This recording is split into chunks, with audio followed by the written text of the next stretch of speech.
I've already seen a change in the millennial women. They're more likely to speak up. They're more likely to have an opinion. They're more likely to be aggressive and ask what they want. Hello and welcome to A New Angle. I'm your host, Justin Angle, Associate Professor of Marketing at the University of Montana College of Business. This podcast is my chance to speak with cool people doing awesome things in and around Missoula, Montana. We're interested in creativity and hustle, and the people we'll speak with here exude both of those in spades. Buckle up and let's go. Hello and welcome back to A New Angle. Thanks for tuning in today.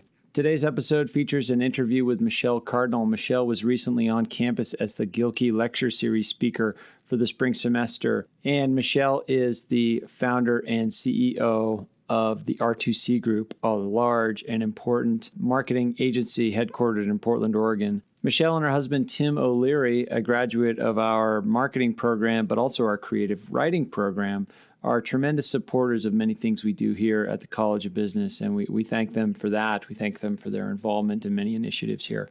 This conversation today was pretty powerful. We dug into two important issues that are near and dear to Michelle's heart and important for our community, but also society at large. The first is that of homelessness. Homelessness is a huge problem in Portland and many other cities in the Pacific Northwest and the Western United States in general. And it's an issue with a lot of importance to the Missoula community as well. That issue sort of came front and center to how her business operates. And she has, in a short period of time, become quite an activist and is very engaged in the homelessness crisis in Portland and doing a lot of important things to help and using the power of her business to do that. So it's really interesting to hear her perspective on how business can be a force for good in addressing some of society's biggest and most difficult problems. The other issue we talked about today is how women can be better to women in the workplace and what responsibility female business leaders have to support other women in the workplace. And this was particularly interesting to me as a follow-up to the conversation we had a few weeks ago with Jackie Moore and Suzanne Tillman,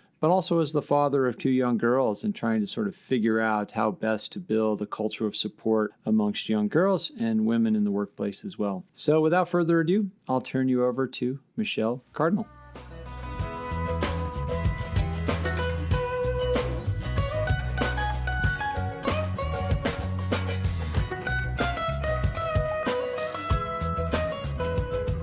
Okay, so we're here today with Michelle Cardinal.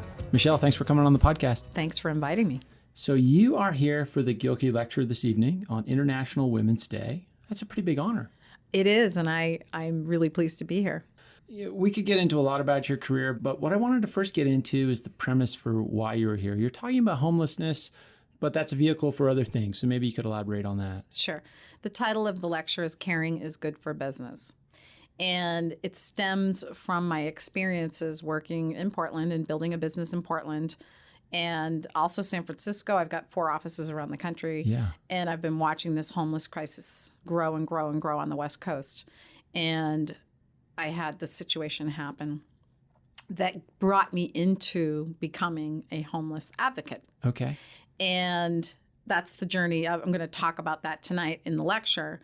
But the real reason I'm here is because the business school invited me. So this is an opportunity for me to talk to potential entrepreneurs, future business owners about their role in what I call the social contract, which is this notion that your role when you run a business isn't just to make money and make profits, because a lot of these business schools are pumping out hundreds and thousands of these talented young brains that are very focused on building a business, right, going public, looking for their next event, getting their next private equity deal.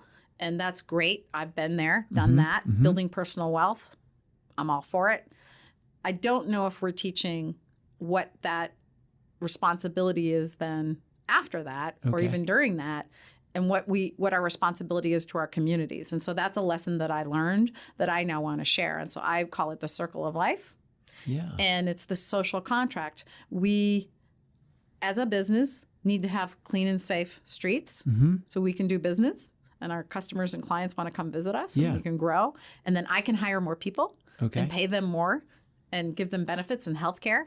and then they pay their taxes, hopefully give something back. Mm-hmm. They volunteer, they give money, and then we help those in need. And to me, that's a circle. And without any of those components, it doesn't work. And so that's my message. Okay. And so what does that look like for you with R2C Group and your various ventures? Yeah. So we started in Portland in 1998, my first company, C Media, and we were very successful out the gate. And I experienced tremendous growth year over year. We're going on to our 19th year.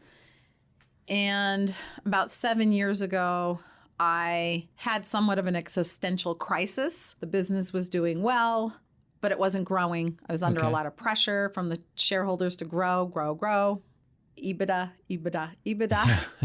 And I just wasn't happy. And I thought, I don't know if I'm the right person. Like I got it here, but I don't know if I'm the right person. So the right person to take drive it to that the next growth? level. Okay. Take it to the next level. And so I went out and hired this gentleman from a very big agency from the East Coast to come in and take it to the next level. Okay. And that didn't work. It was a disaster.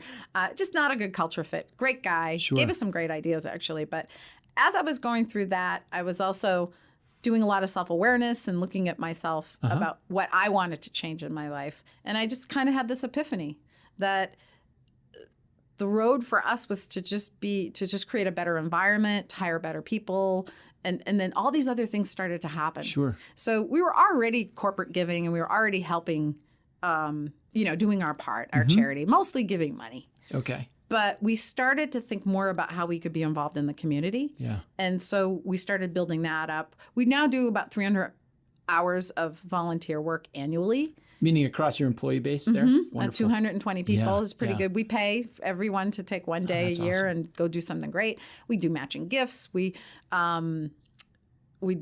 adopt families over the holidays. Sure. We have loads of things that we do. But this homeless situation kind of took it to the next level. Because we're already doing all these great things, but then I went, whoa, we need to be doing something here locally. I don't want to be one of these business owners that complains about this problem but doesn't do anything about it. So that's when we really doubled down. Yeah, and in Portland, it's salient. It's like right there. The homeless communities are right in the business district. Portland has a big problem. Yeah. It has a big problem. We have roughly 4,100 people a night on the streets, or a homeless count. We do that point in time homeless count. We just did it in January, and 2,200 of those people are unsheltered. Wow. So that's a lot of people. Yeah. So we have a big problem. Mm-hmm. As you know, we have a big problem here in Missoula too, and a lot of the surrounding communities, their homelessness policy is bus passes to Missoula, because we do have relatively good services, but they're still meager compared to the demand. Yeah.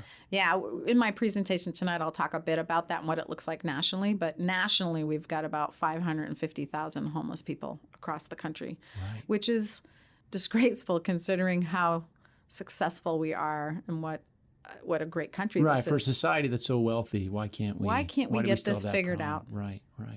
So what are you doing, and what is R2C Group doing? I mean, you're talking about how this needs to become more of a culture of the way businesses operate. What are you guys doing to kind of model that behavior for others and yourselves? Yeah, aside from all the charitable things that we do in the volunteer time, I actually sit on the board of Central City Concern, which is one of the largest homeless charities in Portland. And I was invited to be on the board last year. Okay. And my primary role there is to try to raise money. And we just finished up a capital campaign.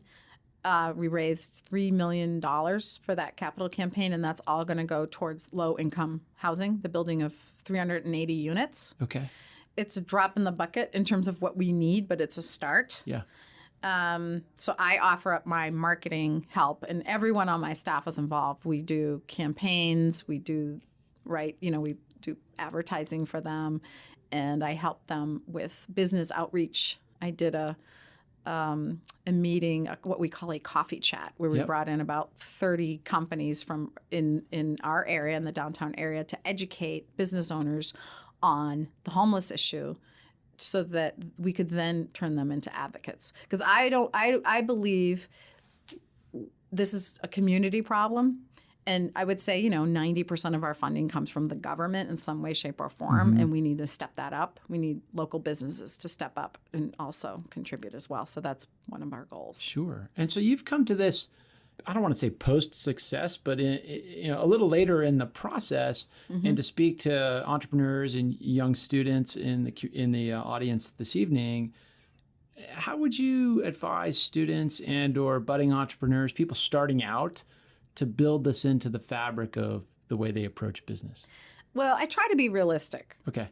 I'm not here to tell people to do something that I wasn't even willing to do. I wasn't even aware that I should be doing it. Yeah. As we got successful, we've always been very charitable. So that's there. So everyone has their own journey. Sure. But what I wanted to teach is this idea that you actually do have a responsibility. Okay. And if you understand that, when it's right and the time is right for you to jump in, you'll know when that time is right. When you're struggling and you're trying to pay the bills and you're trying to make ends meet and you're up every night until 3 o'clock in the morning, that's a lot to ask. It's a little but harder. I think once you get over the hump and you're in a place where, things are under control, you should start thinking about it. And I think the other thing is millennials, and there's research for this, they want to be part of something bigger. They're not just interested in going to work. Yeah. They want to help others. They're a very charitable group. And so what I would say is you're going to also attract great talent if you also have a social component to what you do. Yeah, it's interesting you mentioned that. I was thinking about millennials, and then in particular this community here at the University of Montana in Missoula. I have countless students that come in and say, "Hey, I have this great social welfare cause, or this great way I want to change the world." And it's an awesome idea. And then it's like, okay, first you got to make sure that you're sustainable as a business in order to make any of these great things that you're dreaming of happen. Absolutely. I just had a student approach me just 5 minutes ago. I sat in and we did a women's roundtable where we talked about, women in business. And she came up to me afterwards and she said, "Oh, I have this great idea for a nonprofit that I want to start, but I have so many student loans, I couldn't possibly do it." And I said, "Look, take care of number one first, then take care of everyone else. You won't have a healthy existence unless you yourself are stable." And she said, "Oh, thank you so much. That just lightens my load." Yeah, no, I think, use your time wisely and get yourself stable and then help others. But what I'm seeing across the country is I see these corporations making record profits, raking in money, getting additional tax cuts on top of it. We're cutting social services. We're cutting Medicare. We're cutting Medicare expansion. There are going to be people damaged by this. They're going to be on the streets. Yeah. And I, for one, don't feel that's right. And I think we have a social contract. I think we need to give back. I'm not a person who complains about paying my taxes. Sure. I'm unusual, I guess. I don't know. I'm offended by that, frankly. I think you should give back. Yeah. Portland gave me a lot. They allowed me to start this company, hire all these amazing people. Clients love to come to Portland because we have great restaurants and it's a beautiful place to be. And I want to be part of the solution. It's a big problem, the homeless problem, but we can tackle it. Sure. So let's transition a little bit. You said you just came from this women's roundtable, and as I was getting to learn a little bit more about you gave an interview to the HuffPost a while back, and a quote really stood out to me. And you said, "Girls are typically raised to see other girls or women as the competition." And as a father of 2 young daughters, that really stood out. And I thought, wow, do my daughters do that to each other? Do they do that with their classmates? And is there things I'm doing to contribute to that? So can you just talk a little bit about that and Sure. how you sort of recognize that as an issue? Yeah. Well, I was raised in the 70s. Yeah. I was born in 1967. My mom had 9 children, 7 girls. Wow. And she actually did a fabulous job. And we've got a great family. Yeah. But what I can tell you is that, yes, I believe that young girls from a early age are raised to compete with each other. And it starts with, I don't know, the shoes, if you're heavier, if you're big, if you're pretty. And that's a distraction. Yeah. You're also not encouraged to speak your mind, at least not in the 70s you weren't. I mean, boys are raised to compete with each other too. Sure, I mean, I was wrestling but it's with my not brother. personal. Okay, so it's on different dimensions? I think it's on a different dimension. Okay. And then I expanded that to business because when I first started becoming successful in the 90s, I was very lucky. I had many women mentors that helped me in my career, and so I had a fabulous experience. But as I started to grow my business and going out into the business world, pitching, because I do a lot of new business, the women in the room when you're pitching are tough. They're so tough. Tough on you. So maybe they're tough on other women. Okay. And we know this. I mean, women who are in sales will tell you this story. And I remember thinking about it and thinking, yeah, women in the workplace could be better to each other. We should be. And I'm going to call that out. It may not be popular. But now's the time to call it out because I love this conversation that's happening. It's such a wonderful conversation. And I think now's the time to call that out and say, hey, you know what? Women should be helping other women. And then start with me.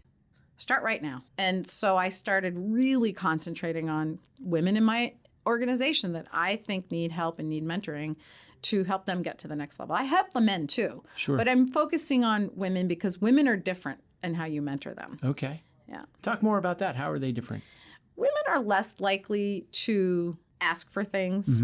They're less The like research supports that completely. Yeah, they're less likely to either ask for a raise or a promotion. They'll find reasons for why they're not qualified for something. Right. So the research, I was just reading this, well, it's not a new study, but showing that, women that are less than optimally qualified for a job are much less likely to apply, but whereas men who are unqualified for a job, they're like, well, I'll put my resume in. Absolutely. Why not? And I've seen this throughout my whole career. And then double down on that, women who have the same credentials are less likely to get the job or to be paid the same. Yeah. So it goes both ways. Cuts both ways. And so we got a lot of work to do, but the conversation has started. And so that's what I aim to do. Sure. Now flip it to my seat as an educator of young students of business. How can I do a better job of preparing women for that reality, but also helping create the tools for them to change it, or whether it's educating women or educating men? I've already seen a change in the millennial women. They're more likely to speak up. They're more likely to have an opinion. They're more likely to be aggressive and ask what they want. So that gives me tons of hope because I think that you as a parent are probably already doing a great job. I'm going to assume that. I don't know. My kids have no problem speaking up. I'll put it that way. Exactly. So that's a big part of it. When I was in first grade, my first grade teacher told my mother I was a bold child. Bold. That's a loaded word.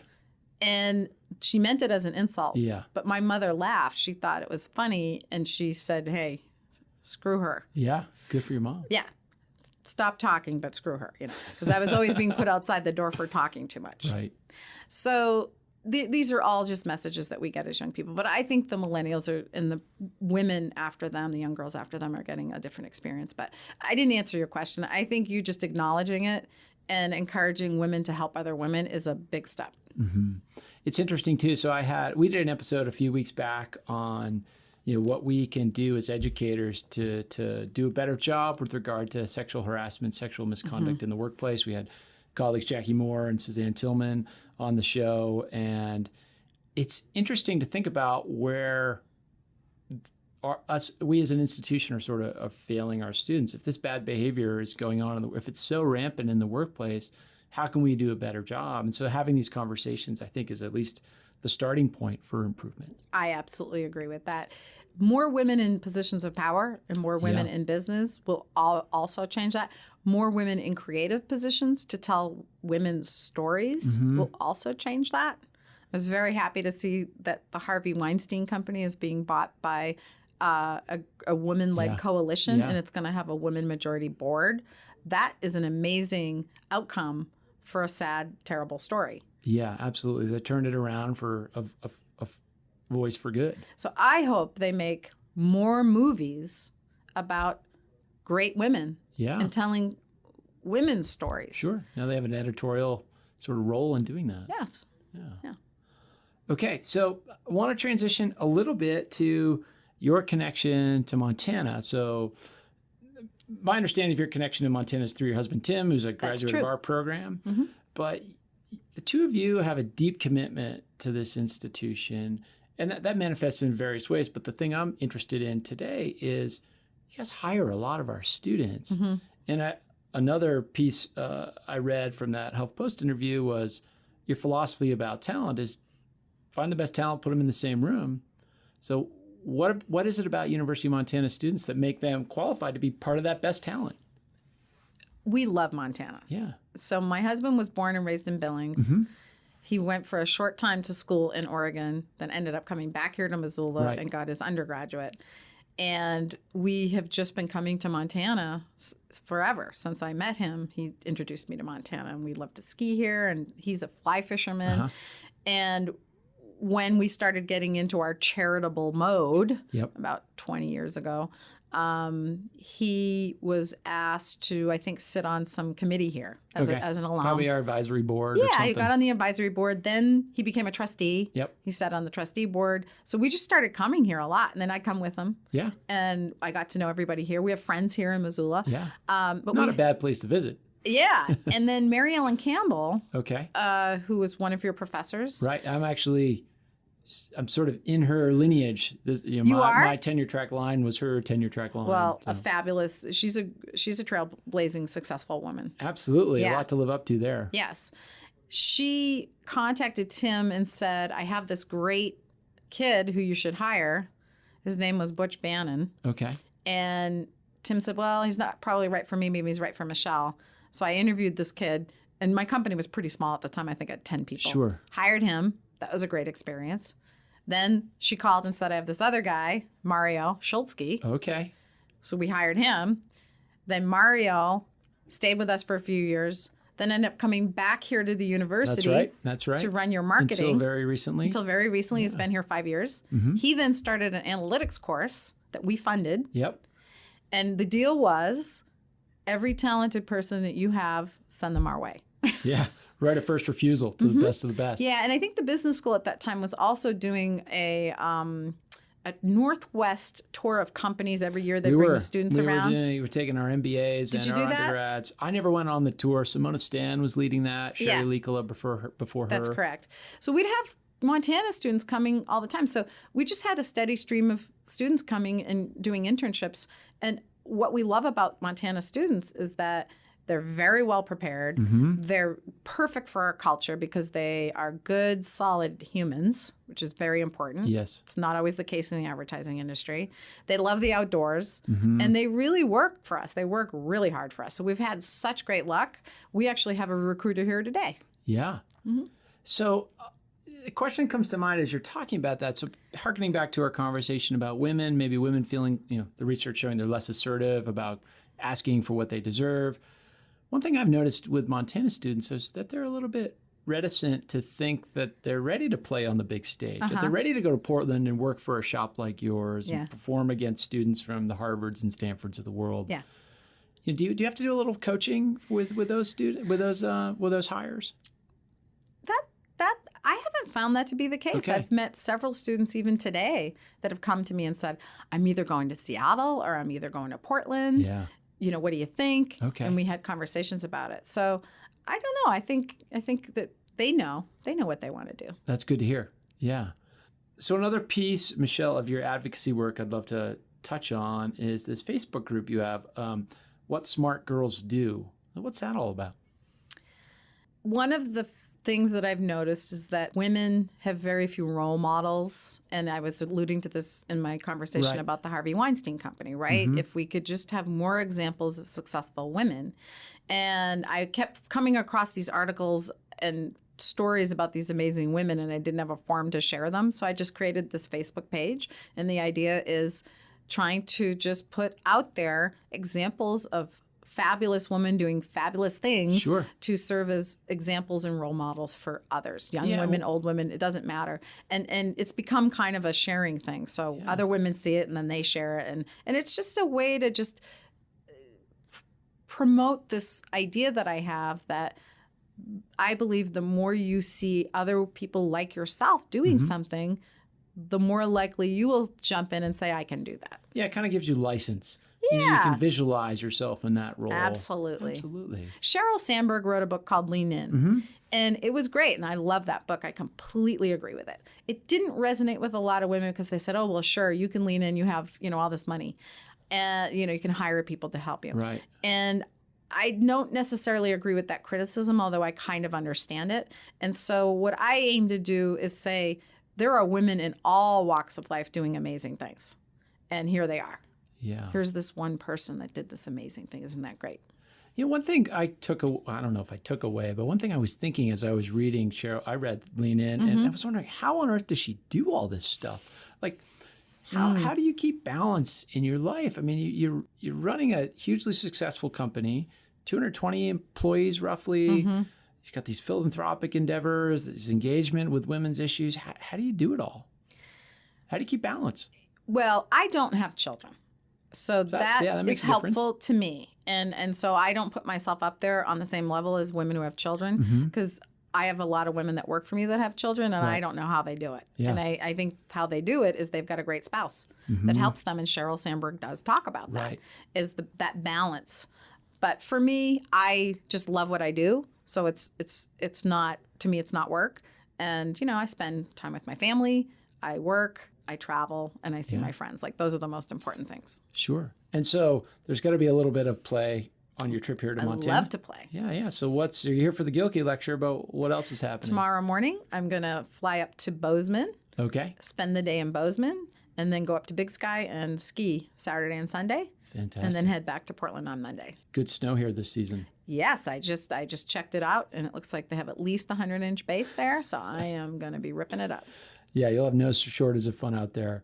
Well, Michelle, I can't thank you enough for being here, for bringing this message to our students, to our community, and for coming on the podcast, being generous with your time. Thank you. Thank you for inviting me. I really enjoyed it. And I look forward to the talk tonight. This podcast won't post until after that, but again, congratulations thank you. Thank you. Coming up next week, we have Joel Benenson. Joel Benenson is a political pollster extraordinaire and owner and founder of the Benenson Strategy Group. He was head pollster on Hillary Clinton's campaign and Barack Obama's 2012 campaign, and he's worked on 2 other presidential campaigns as well. He was here visiting to speak to a political science course I co-teach with Professor Sarah Rinfrey, and was kind enough to come on the podcast. So we're going to geek out on some politics next week. Stay tuned. Stay tuned. Thanks for listening to A New Angle. We really appreciate it. Remember that A New Angle was brought to you by CED, Consolidated Electrical Distributors. They're our first sponsor, and we can't thank them enough. CED is one of the largest electrical wholesale supply companies in the country with nearly 600 locations nationwide. CED is a privately owned business-to-business company that distributes just about every piece of equipment you need to keep your lights on, your energy flowing, and your lifestyle comfortable. CED is also an important employer in our community, and they have a keen interest in University of Montana graduates. To explore career opportunities, check out www.cedcareers.com. Moving forward, if you have any suggestions for guests, cool people doing awesome things, please let us know. And if you enjoy this podcast, there are several ways you can support it. First, rate us on iTunes. Ratings help others find the show. Second, write a review. The more reviews we get, and hopefully positive ones, the more we can grow. And third, please just tell your friends about it. In addition, you can also support A New Angle financially. For information on sponsorship opportunities, please visit our website, www.business.umt.edu/annewangle. There you will also find a link to support the pod. Before we go, I'd like to thank a few folks for making this project happen. First, my colleagues at the College of Business for supporting this endeavor. In particular, Professor Josh Herbold for writing and recording original music for the show. We also have music provided by Switchback Records, a student-run record label here at the college. I'd also like to thank Elizabeth Willey, recent graduate Michelle DeFluke, and the entire comms team here at the College of Business. And finally, thanks to my producer, Stefan Borsum. As we close, if you have any suggestions, comments, questions, insults, whatever, please email me at anewangle@umontana.edu. Help us spread the word, and be sure to use the hashtag #anewangle when you do. Thanks a lot, and see you next time.